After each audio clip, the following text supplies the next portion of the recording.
La grande interview sur CNews et Europe 1. Mon invité ce matin est le député RN et vice-président de l'Assemblée nationale. Bonjour et bienvenue Sébastien Chenu. Bonjour madame. Après les menaces du président Donald Trump d'imposer des droits de douane punitifs à de nombreux pays européens, dont la France, des pays, je le rappelle, qui veulent contrecarrer ces velléités de s'emparer du Groenland, la riposte s'organise. Tout d'abord, est-ce que vous assumez ce matin une guerre commerciale avec les États-Unis ? Ce qui est sûr en tous les cas, c'est que les déclarations de Donald Trump, cette espèce de chantage commercial, il est inacceptable. La façon dont Donald Trump menace l'Union européenne et la France, qui sont des pays amis et partenaires, n'est pas acceptable. Ça, c'est la première des choses.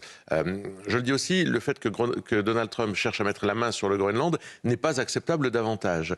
Mais ceux qui se réjouissaient de le voir mettre hors d'état de nuire et sortir Maduro, aujourd'hui doivent comprendre que c'est la même logique qui habite Donald Trump. On était très contents de voir Maduro sorti, parce que Maduro était un salaud au Venezuela. Mais le problème, c'est que la logique de Donald Trump l'amène à continuer à développer cette espèce d'expansion. Là, vous justifiez votre position qui était de dire oui, Maduro dehors, mais attention à la méthode trumpienne. Mais oui, parce que les souverainetés appartiennent au peuple. Sur, effectivement, votre question et le chantage commercial, il est inacceptable et nous avons des moyens de rétorsion qui permettent d'ailleurs tout simplement de résister à la pression de Donald Trump. C'est une norme de dissuasion, rappelons-le d'ailleurs à nos auditeurs et téléspectateurs ce matin. Emmanuel Macron va donc demander au nom de la France l'activation du fameux instrument anti-coercition de l'Union européenne qui vise en réalité à pousser à la négociation un pays tiers qui vous menace. D'abord, est-ce que vous saluez le volontarisme du président français ? Non, pas du tout, parce qu'en fait, il fait n'importe quoi, Emmanuel Macron.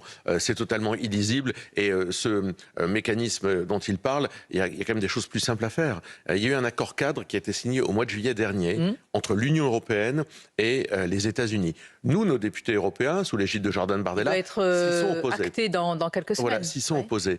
Eh bien, dénonçons, suspendons Monsieur Chenu, qui peut croire qu'en dénonçant un tel accord, Monsieur Trump va arrêter ses appétits du Groenland? Mais parce qu'il y a aussi, pour les États-Unis, dans cet accord cadre, des avantages dans l'exportation d'un certain nombre de produits. Donc, si vous voulez, il faut que les États-Unis comprennent que la politique qu'ils mènent, ils ont le droit de mener la politique qu'ils veulent, mais elle va avoir un coût et des conséquences aussi pour eux. Alors, voilà, je pense qu'il faut la volonté politique de le faire. Au-delà des actes, par exemple, est-ce que vous, au pouvoir, est-ce que vous iriez... Donc, réciprocité des droits de douane, vous dites oui.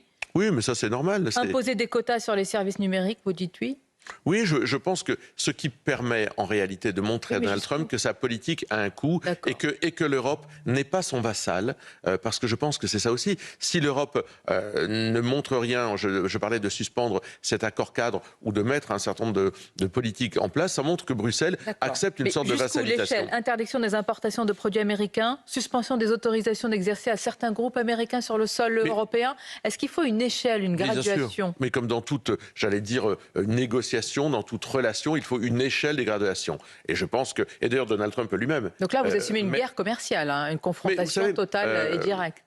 Oui, enfin une guerre commerciale, on peut l'appeler comme on veut, on peut jouer à se faire peur. On assume le fait de résister et de montrer qu'avec les moyens que nous avons, ils existent. Encore faut-il vouloir les mettre en œuvre. Donc riposte européenne, Sébastien Chenu. Oui, d'accord, mais pour que la riposte... Non, je vous pose la question pour vous, elle est forcément européenne. Parce que là, sur ces accords-là, elle est européenne, puisque c'est l'Europe qui a le mandat de négocier les accords commerciaux. Moi, je le regrette en partie, parce que sinon, on n'aurait pas le Mercosur. Moi, je pense que le fait d'avoir délégué à l'Europe nos leviers de souveraineté, dont les accords commerciaux agricoles, dont la politique agricole commune, est une faiblesse pour notre pays. Aujourd'hui, l'Europe a cette possibilité, il faut qu'elle l'utilise, et il faut peser pour cela. Mais il faut que les nations soient fortes également, car si les nations sont faibles, mais Donald Trump le comprend, si les nations sont divisées. Pour être craint, il faut être puissant. Oui, d'accord, mais enfin, c'est Emmanuel Macron qui a détricoté notre puissance. C'est lui qui a sans arrêt donné plus de possibilités, de leviers de souverainisme, de leviers de décision, à l'Union européenne et qui nous a privés de ces leviers de souveraineté. Emmanuel Macron qui a vendu Alstom. Enfin, c'est Emmanuel Macron qui a déconstruit et qui maintenant se plaint des effets de la politique qu'il a menée lui-même. Tout ça n'est pas très sérieux et nous place dans des relations évidemment extrêmement difficiles aujourd'hui vis-à-vis des États-Unis. La question, Sébastien Chenu, est plus large. Et de savoir si on peut finalement à l'intérieur de l'Union européenne protéger les intérêts français. Vous avez parlé du Mercosur. Le RN dit oui, affirmant qu'il est possible de transformer l'UE de l'intérieur. Mais est-ce que vos promesses ne risquent pas de se fracasser sur le mur de la réalité si vous arrivez au pouvoir ? Non, parce que là aussi, encore, on a des leviers. C'est toujours pareil, c'est la même chose. Avec Trump, l'Union européenne a des leviers, il faut qu'elle les active. Et nous, la France, vis-à-vis de l'Union européenne, on a des leviers, il faut les activer. Je ne vais même pas encore jusqu'à la politique de la chaise vide que nous pourrions, que la France pourrait faire si elle est, Vous dites en qu'on ne désaccord. pèse plus rien, alors Mais- sur une mais chaise si, vide ou si on y est, que pèse-t-on? Par exemple, la contribution de la France à l'Union européenne est extrêmement importante et elle augmente chaque année. Et dans le budget de Lecornu, elle va encore augmenter. Eh bien, si on gelait cette contribution, si on disait à l'Union européenne, encore faudrait-il qu'Emmanuel Macron veuille défendre les intérêts de la France, eh bien la France gèlera sa contribution. Croyez-moi que ça fait bouger les choses. C'est un des leviers. Vous dites ce matin, malgré ce qu'on a vu l'épisode sur le Mercosur et ce que l'on voit là en termes, dites-vous, en tous les cas de transfert de souveraineté, le RN ne franchira pas le Rubicon de la sortie de l'UE s'il n'arrive pas à faire bouger de l'intérieur les lignes, si vous arrivez au pouvoir. Encore une Non, mais fois. je pense que l'arrivée du Rassemblement national, d'une présidente ou d'un Premier ministre Rassemblement national à la tête de la France, obligerait, de fait, puisque la France est un des premiers contributeurs, le second, je crois, obligerait l'Union européenne à se mettre autour de la table. Ben non. Parce que nous sommes un des piliers de l'Union européenne, y compris financièrement. À partir du moment où la France dirait « écoutez, nous, on ne contribue pas autant, on recule sur notre contribution », ou alors vous vous mettez à table pour négocier, vous nous redonnez des leviers de souveraineté, croyez-moi que ça les fera bouger. Mais on n'a pas ça. Ce discours, il n'existe pas. Aucun Premier ministre qui se soit succédé n'a porté ce discours. Et surtout pas Emmanuel Macron, qui lui ne croit qu'à la souveraineté européenne, ce qui n'existe pas. La souveraineté, c'est les nations qui l'hébergent, c'est constitutif des nations. Emmanuel Macron a délégué nos leviers de puissance à d'autres, je le disais, sur l'agriculture, sur les accords de libre-échange, mais aussi sur les frontières. Et aujourd'hui, il nous laisse dans un état d'extrême faiblesse. La puissance, en tous les cas, elle est aussi économique, financière, évidemment. Venons-en au budget, Sébastien Chenu. Le Premier ministre a écrit aux entrepreneurs pour tenter de les rassurer, alors que des gages ont été clairement donnés aux socialistes, notamment avec cette surtaxe sur les bénéfices des grandes entreprises. Rappelons qu'elle concerne quand même 400 entreprises. Sébastien Lecornu qui justifie le tout par la stabilité qu'il faut au pays. Le PS sourit, la censure s'éloigne. Comment vous qualifiez vous-même ce budget ? Bon, d'abord, quelle perte de temps. Sébastien Lecornu savait depuis le début qu'il n'avait pas de majorité pour sauver ce budget, pour voter ce budget. Et donc, il a fait croire aux députés qu'ils allaient construire un budget, alors qu'évidemment, nos positions, parce que nous sommes élus sur des idées politiques, sur des positions politiques, elles sont opposées à celles des macronistes et opposées à celles de l'extrême gauche. Donc, il nous a fait perdre du temps. Puis, il a menti aux Français, accessoirement. Pourquoi ? Il avait dit qu'il n'utiliserait pas le 49.3. Il va l'utiliser. Situation bloquée. Il va l'utiliser. Oui, enfin de son fait, on savait tout ça dès le début. De son fait, alors lui pense que, l'exécutif affirme que les saboteurs sont LFI et RN. Que leur Non, mais ça c'est la facilité. Nous, on est l'opposition. On n'est pas d'accord avec ce budget. On ne le vote pas. On s'est jamais caché derrière notre petit doigt. On vote pas un budget dans lequel il y a 3 500 milliards d'euros de dette. Il y a aucun effort qui est fait sur la dépense publique. Aucun effort qui est fait sur le déficit. Marine Le Pen avait dit tout ça. Mais peut-être qu'il y a une chose. C'est que le PS, il y a quelques mois, depuis quelques mois plutôt, fait monter les enchères. Alors, il n'était pas achetable encore il y a quelques semaines. Vous parlez d'achetable. Eux, en tous les cas, sur cette surtaxe, c'était écrit noir sur blanc, comme demande du Parti socialiste. Alors, les mesures de Sébastien Lecornu pour acheter les socialistes, c'est la verroterie avec laquelle les colons achetaient les indigènes dans certains pays. Donc, si vous voulez... La comparaison va faire réagir. Oui, non, mais c'est ça. Les socialistes sont des soumis. Ils sont soumis électoralement à la France insoumise. Ils sont soumis ensuite aux deals qu'ils font avec le gouvernement. Ils ne dominent rien du tout. Ce sont des soumis qui ont peur pour leur siège. Ils ne dominent rien, mais le budget est estampillé socialo-macroniste. Ah ben il colore les choses, parce que la réalité... Il dirige même, monsieur. Je ne sais pas s'il dirige, parce que tout ça, c'est de la tactique. C'est quand même la colonne vertébrale d'un pays. C'est de la tactique. La réalité, celui qui dirige, qui est Premier ministre, et qui accepte ces magouilles, ces soumissions, ces deals pourris avec le Parti socialiste, c'est monsieur Lecornu. Pourquoi n'avez-vous pas censuré depuis des mois ? Enfin, on a censuré la semaine dernière, Madame Mabrouk. Pourquoi pas depuis des mois, si vous continuez ce discours depuis des mois ? On a censuré, on a fait tomber Michel Barnier, on a fait tomber François Bayrou. Écoutez, on est prêt à faire tomber Sébastien Lecornu. La semaine dernière, ni le PS, ni les Républicains n'ont voté notre motion de censure parce qu'ils ont la trouille. Mais ce qui signe le budget de monsieur Lecornu, outre le fait que zéro effort sur le déficit, zéro effort sur la dette, c'est l'augmentation, effectivement, des impôts pour les Français, parce que les mesures qu'il sort, elles ont un coût. qui a été évalué, je crois, à 7 milliards. Mais comment va-t-il les financer? Cette fuite en avant, ces gens vont ruiner notre pays. Monsieur Lecornu va ruiner notre pays avec l'aide des socialistes. Mais les socialistes, ils sont habitués à ruiner tout ce qu'ils touchent. Regardez la gueule de la mairie de Paris. Donc les socialistes, de toute façon, c'est une pratique, ruiner tout ce qu'ils touchent. Mais Monsieur Lecornu ne mène pas une politique budgétaire sérieuse. Il va ruiner notre pays. En tous les cas, 49.3 ou ordonnance, ce sera décidé tout à l'heure en conseil exceptionnel. Des ministres exceptionnels, vous semblez pencher pour bien sûr, le scénario du 49.3. La bataille des municipales se rapproche, Sébastien Chenu, des élections sur lesquelles plane l'ombre de l'entrisme islamiste, notamment dans une ville que vous connaissez bien, à Denain, dans le Nord. Soufiane Iqwisen, ce nom dit quelque chose forcément à nos auditeurs et téléspectateurs. C'est le fils de l'imam expulsé au Maroc par les autorités françaises parce qu'il a tenu des propos incitant à la haine. On apprend qu'il est candidat sur une liste proche, apparentée ou soutenue par des cadres locaux LFI. Quelle est votre réaction ce matin?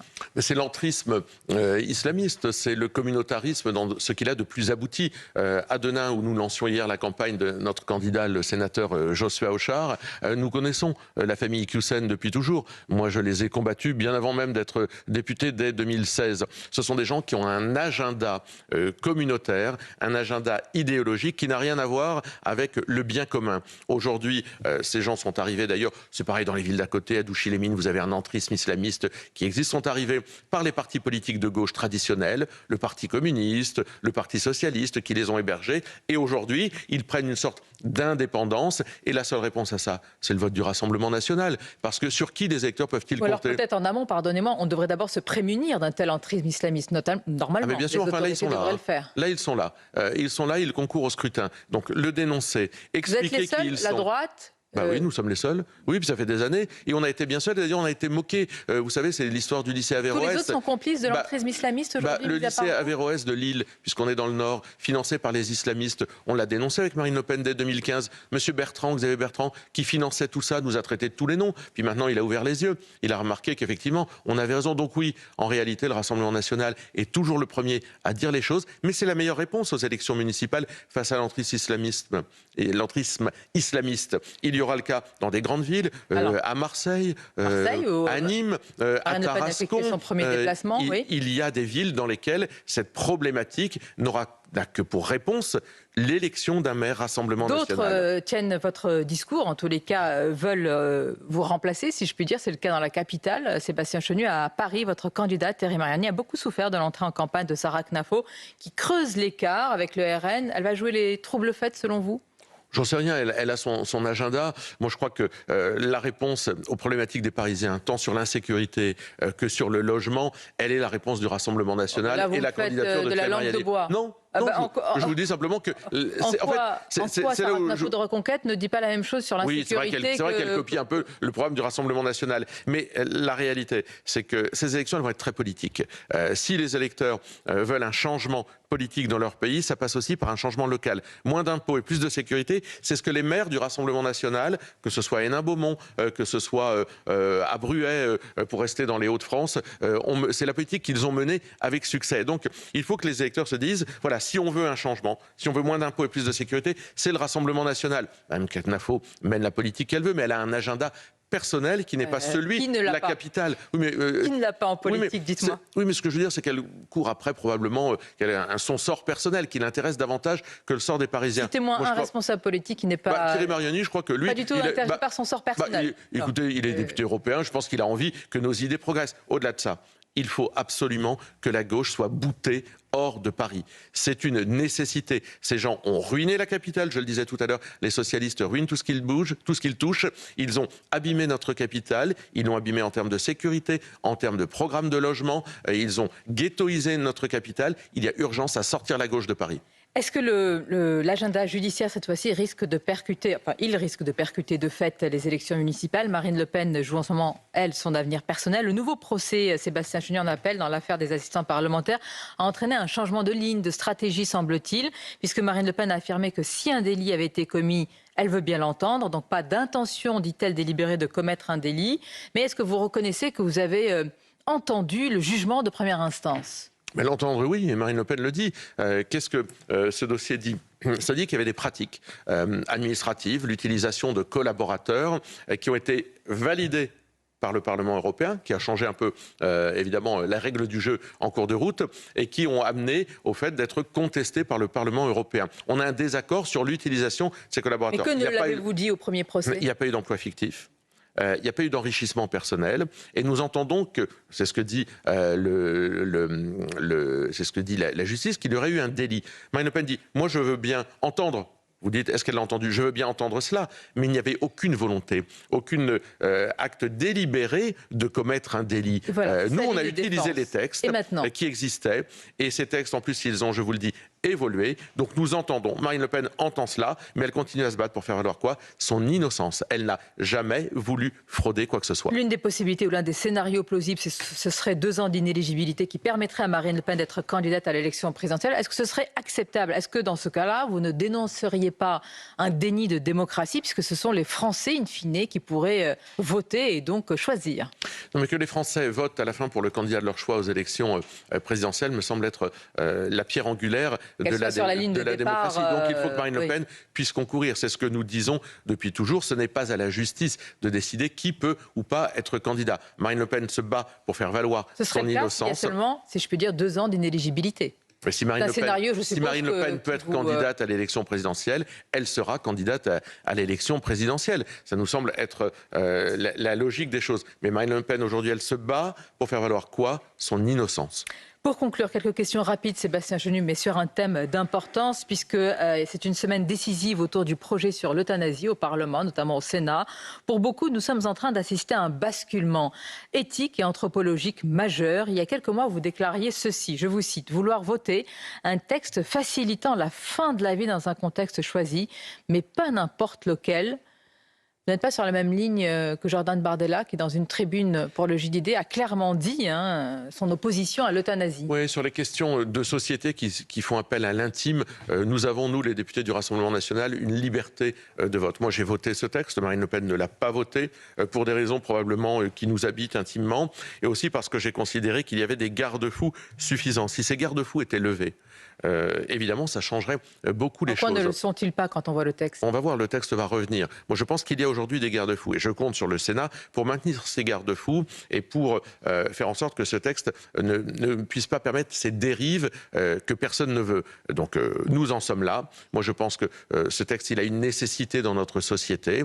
Je maintiendrai mon vote si les garde-fous sont maintenus. La commission d'enquête sur l'audiovisuel va reprendre ses auditions. Est-ce qu'on a voulu faire taire, selon vous, le député Charles Lalonde qui affirme qu'on ne le bâillonnera pas? De toute évidence, tout est fait pour compliquer la tâche de Charles Lalonde, député UTR, bien courageux, qui fait des auditions dans l'adversité la plus totale, y compris parfois de nos institutions.